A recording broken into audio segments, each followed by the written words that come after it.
Comme vous le savez, depuis l'avènement du multipartisme, le Front populaire ivoirien organise chaque année la fête de la liberté pour magnifier la lutte des Ivoiriennes et des Ivoiriens pour l'instauration du pluralisme politique en 1990 et réaffirmer l'engagement du parti à défendre et à promouvoir les libertés démocratiques en Côte d'Ivoire.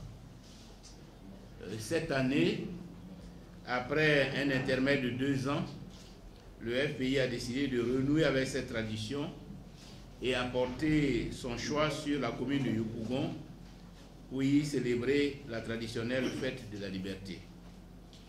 Le thème retenu cette année est « À la reconquête des libertés ». Les libertés, leur conquête, leur préservation et leur reconquête sont une quête permanente. Cette quête a rythmé la vie et l'histoire politique du FPI et c'est dans cette dynamique que s'explique et s'inscrit la célébration cette année encore de notre prochaine fête de la liberté à Yopougon et nulle part ailleurs. De fait, les libertés conquises hier de haute lutte n'ont jamais été autant menacées et piétinées dans notre pays que depuis l'accession au pouvoir de M. Alassane Ouattara. Le tableau de l'état des libertés en Côte d'Ivoire est bien sombre et révèle un net recul de la démocratie dans notre pays. Les droits et libertés en Côte d'Ivoire demeurent abondamment proclamés en théorie, mais constamment violés par des pratiques totalitaires rétrogrades.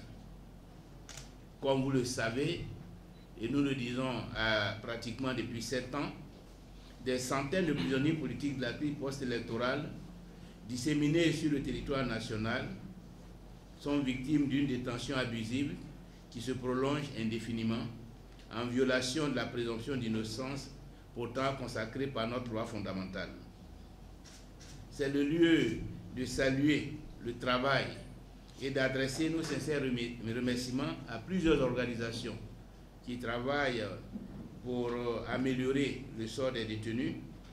Je veux parler particulièrement de l'Association des femmes des détenus d'opinion, AFDO. Je veux parler de la Pastorale nationale des prisonniers et aussi, enfin, de l'Association des pasteurs et imams aumôniers des prisons en Côte d'Ivoire.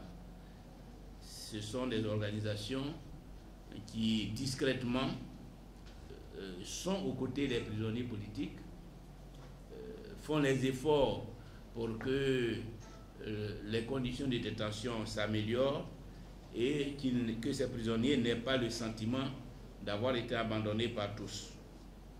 Ceux parmi ces détenus qui ont été attraits devant les juges pour leur procès ont expérimenté l'extrême laideur de la justice des vainqueurs, avec à la clé des condamnations injustes et massives.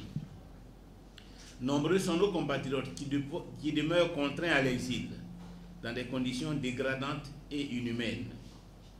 Les libertés de réunion et de manifestation, pourtant consacrées par la Constitution, sont constamment violées sous nos yeux.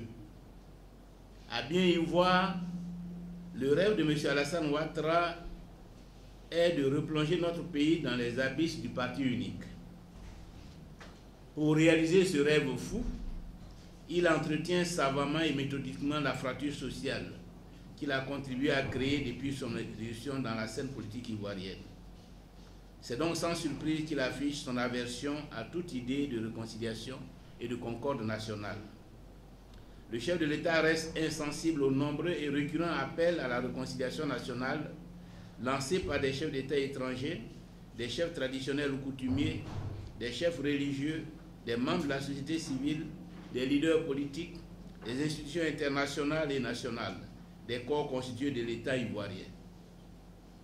Vous l'avez certainement noté il n'y a pas longtemps, et pour la première fois dans l'histoire politique de notre pays, le jeudi 12 avril 2018 à Yamoussoukro, l'administration territoriale a publiquement désavoué la politique menée par le chef de l'exécutif.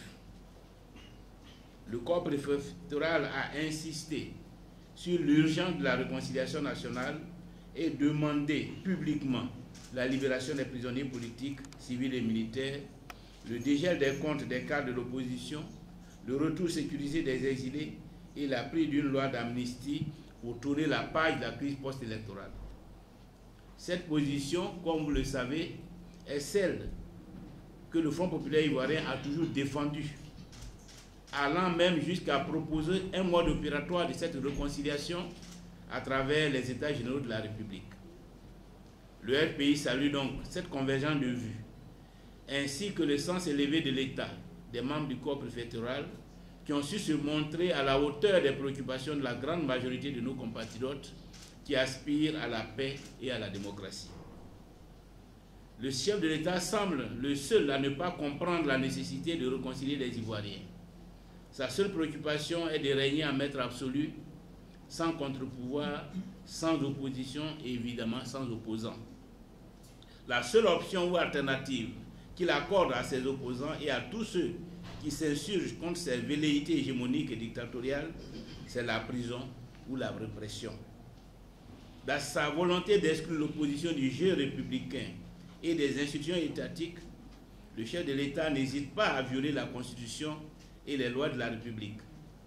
Ses penchants autocratiques et dictatoriaux se sont illustrés à l'occasion des élections sénatoriales, illégales et illégitimes, qu'il a fait organiser avec une CEI délégitimée par la Cour africaine des droits de l'homme et des peuples.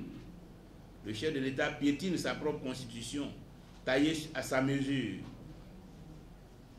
en installant des sénateurs dans un Sénat dépourvu de tout fondement juridique, en l'absence de la loi organique devant définir son régime juridique. Je voudrais réaffirmer ici que le FPI reste mobilisé et déterminé dans la lutte pour une commission électorale véritablement indépendante, conforme aux normes internationales, en vue de l'organisation d'élections municipales, régionales et sénatoriales transparentes et crédibles. La lutte que nous allons continuer de mener sera multiforme, pacifique et démocratique. Nous n'avons pas d'autre choix, sinon la soumission à la dictature d'un homme, nous la refusons. Dans son élan, le chef de l'État ne s'est pas gêné, lors de son discours à la nation à l'occasion du Nouvel An 2018, de mentionner les affaires privées et internes du RHDP, le groupement politique dont il est issu. De même, le 10 avril 2018, le chef de l'État n'a pas craint d'apposer sa signature en qualité de président de la République de Côte d'Ivoire sur le communiqué sanctionnant une rencontre à caractère partisan pour imposer un schéma de fusion du PDCI et du RDR, alors qu'officiellement, il n'est pas le président du RDR.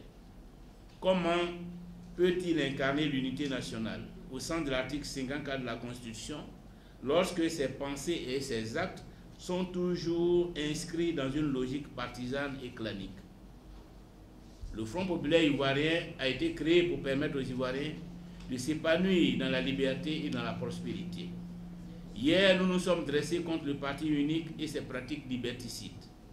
Aujourd'hui encore, nous nous dresserons contre toute tentative de retour à l'ordre ancien que nous avons combattu. La prochaine fête de la liberté du FPI est le cadre pacifique par excellence pour dénoncer toutes ces dérives qui n'honorent pas notre pays. Les Ivoiriens veulent vivre ensemble dans la paix et dans la concorde. Les Ivoiriens veulent la réconciliation.